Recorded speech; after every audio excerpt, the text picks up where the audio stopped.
Let's go now to our UK correspondent, Jonathan Sacerdoti, tracking all of the big story here for us. Jonathan, who is this American woman? And has she been able to win over the hearts of the people of Britain because she's American, and now she'll be joining the British royal family?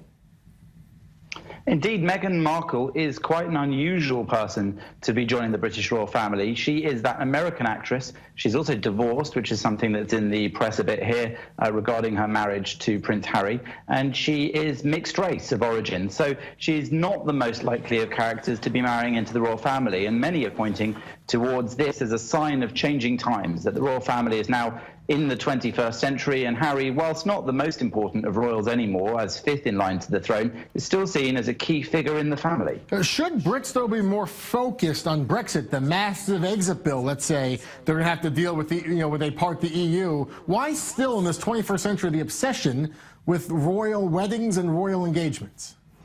Well, you could ask that question, and yet it's not just Brits, it's the world media who are going crazy about this.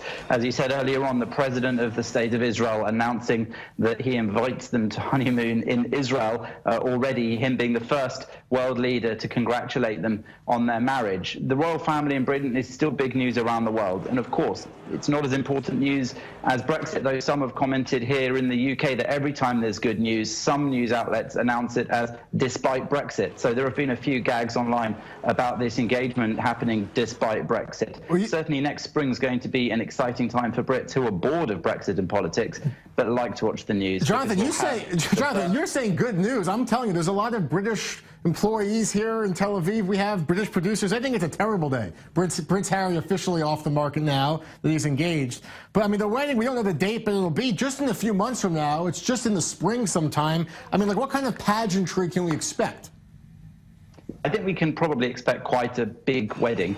We can imagine that it might be something not quite as large as his brother's wedding, his brother, of course, being much closer to the throne in terms of the succession, though they could decide to do something a little bit different. That said, it's likely to be a big event, whatever happens. She is a well-known movie actress. He is a well-known member of the most well-known royal family in the world. It can only be something that will have immense interest from the world media, from royal watchers, from those, as I said, who are bored of politics and the news and just want some pomp and pageantry to watch. Nothing wrong with a little pomp and pageantry. All right, Jonathan Sacerdoti tracking the reaction for us today. Thanks so much.